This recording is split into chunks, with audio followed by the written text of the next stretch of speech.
Hello everyone. Welcome to another Tea and Overtones, where we're going to be sharing a new tea today, jasmine green tea. But before we do that, I want to emphasize how important it is that everything we do when we're having a cup of tea, from the approach that we're doing it, is that everything be natural and relaxed. It goes against the grain of what we're doing for us to be tense or having to make that cup of tea or getting that cup of tea. We're going to benefit from the caffeine, but it's not like I've got to have my caffeine. Everything about the tea journey that we're taking is about making time, slowing down, and really being natural. I like this idea of being natural. If our shoulders are like this, and you'll hear me talk about this in our spiral wave segments, this is not natural. This is unnatural. Natural is when we go with gravity, when things just we allow things to be. We'll talk more about this, but let's get on with the tea. You've heard me talk about how I've been given these gifts and I'm opening them for the first time. This is called Jasmine Pearl, and I haven't opened this before. And what's interesting about a jasmine tea is that, well, a couple of things. Number one, when you see the word jasmine tea, sometimes it's not actually jasmine, or it may be jasmine, but plus a little jasmine scent. In other words, a lot of teas, exotic names that they have, actually have a sprayed scent on them. Not that that's necessarily bad, but it's certainly not authentic. So if you have a mango tea, you go, oh, it's got real mango, may do, and but it's highly likely they're going to spray some mango scent on it. So just really look for that when you buy a tea. I personally only like the purest ingredients. I like to know what I'm getting. I actually don't know what I'm getting here. I went to, this is from Ron Tea Garden, and I went to his site. There's nothing in it that says this is organic. It does say, though, that it is natural jasmine leaves or flower embedded or kind of rolled, actually, with the green tea. Easy enough to make, nothing really too sophisticated here. I'm using a regular teapot that you've seen me use before, and this is so that the tea leaves can unfurl. There's no infuser here, and it says about a tablespoonful, which is kind of unusual. Sometimes it's like 3 grams, 5 grams, but I'm going with the tablespoonful here, and you can see that or perhaps you can see, whoops, all over the place. That's quite okay. We'll put all those back in a moment, and we'll just let those go there. Actually, we can put them all in here. Not particularly elegant that was, but not usual way of actually measuring the tea. But that's quite a lot. See if I can show you a couple of pellets here. There's definitely rolled very, very tightly. Don't know if you can see how they're rolled very, very tightly. They're just kind of round little pellets there. And we'll just get some hot water. I have in my handy dandy flask, and then pour. Now, I've kind of got myself in a little bit of a tizzy here, completely going against everything that I said initially, which was to be calm. I think the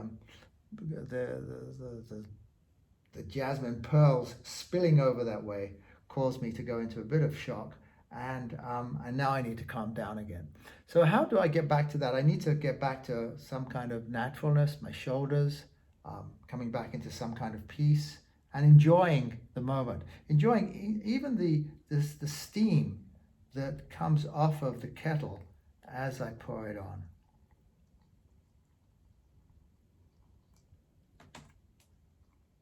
Again, getting carried away as I just did with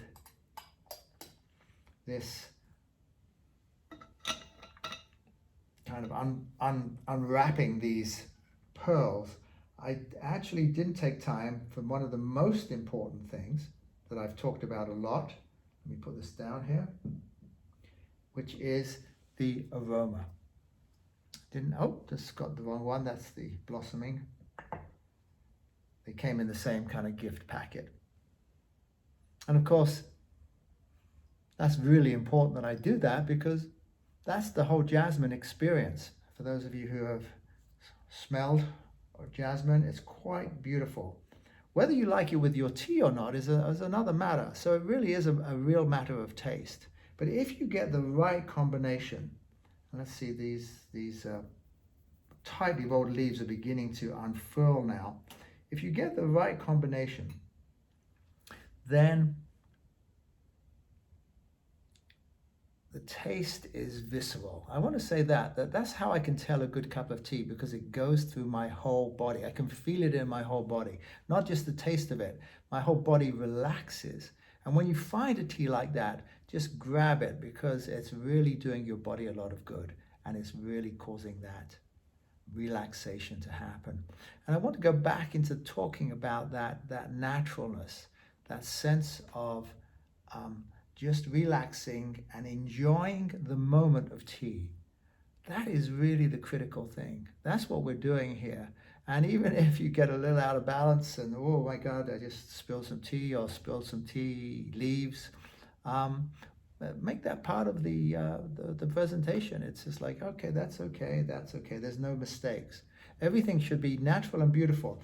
I got Shelly, my wife, to go to our backyard and bring out some of these beautiful flowers that we have. We don't have a big garden or anything like that, but we have enough that we have these beautiful flowers. And you can just see that this is from our own garden.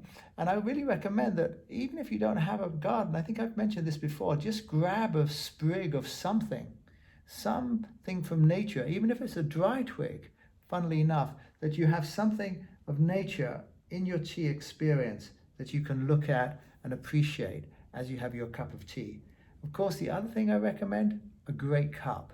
Get your great cup. Now I love this cup. I love the shape of it. I've talked about this before. I love the feel of it. And all of those things help me with the tea experience. So as I pour this out now, I know that I'm going to really enjoy the full experience. Now, one thing I want to do, if I can, I'm hoping that I'm going to be able to empty this cup here. Yes, I am. Is that I don't want the tea leaves stewing. So I want to have multiple steeps. So I don't want to have these leaves stewing because then the tea will become bitter. So that's good. I've emptied the teapot out, and so that's ready for the next steep. They're not stewing in water, and they'll stay fresh. And then I'll just wait for this to cool down a little bit while we talk about this idea of naturalness, or it's kind of the Tao of tea, really, the Tao. The Tao of tea is the Wu Wei. Wu Wei is non-action, non-forcing. This is a very, very important key. When we're forcing and grasping, we're tense. And when we're tense, we're restricting the energy flow through our body, and it's unhealthy. And so one of the things we want to do is be natural and be calm. Just be calm and natural, and that will have this beautiful flowing effect through our body. And we want to have that naturalness and calmness extend through our whole body if we can. And that includes, as I said, the shoulders are relaxed and down. Our head is upright. It's not kind of like this. So we don't want to be doing something like this when we bring the tea forward.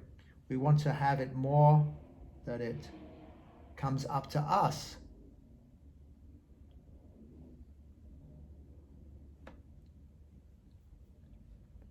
And we can then just enjoy that tea. Now, one thing was that I made the tea rather hot, so I did take a nice sip. It was very nicely brewed, but the cup was very hot in my hands. So I'll need to just do something a little different to lift it up next time. So that wasn't kind of like quite the relaxing experience I'm talking about. And that's why sometimes it's good to have teacups with teacups with handles, so that you don't have that hot effect. But it kind of surprised me how much it had heated up, even though I was kind of doing it. Here you go. This is a better method. I'm just holding it differently. Very nice. Again, I'm doing that. Can you see how like unnatural that looks? How much nicer it is to bring the teacup up to my mouth.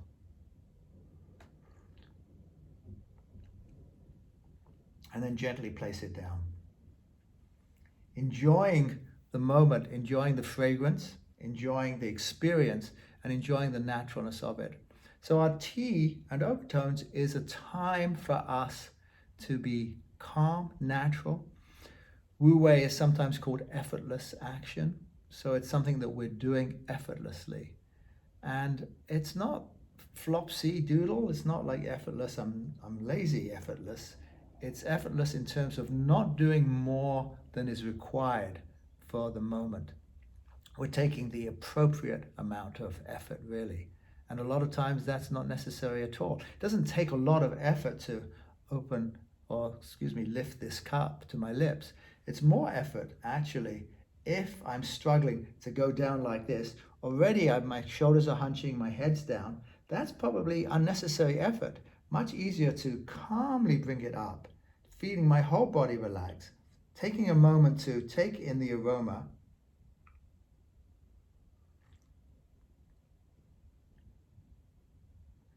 taking in the taste, slowly putting it down again, without the effort or any tension whatsoever. So we want our tea to be natural. That's a very nice cup of tea, I have to say. Again, always check out the source of the tea. So that's the one little hesitation I have about this. I don't know that it's organic. Why is that important? Because tea actually absorbs a lot of toxins. It actually pulls it out of the ground and out of the air. So you want to be in as pristine as environment as possible. And we've discussed this a lot. But the reason is it enables us to be a little bit more relaxed as we go about this thing. As we go about our Tao of tea, or our tea and overtones, and really enjoy the reverberations. That's where the overtones come in. It's not just the act of a sip.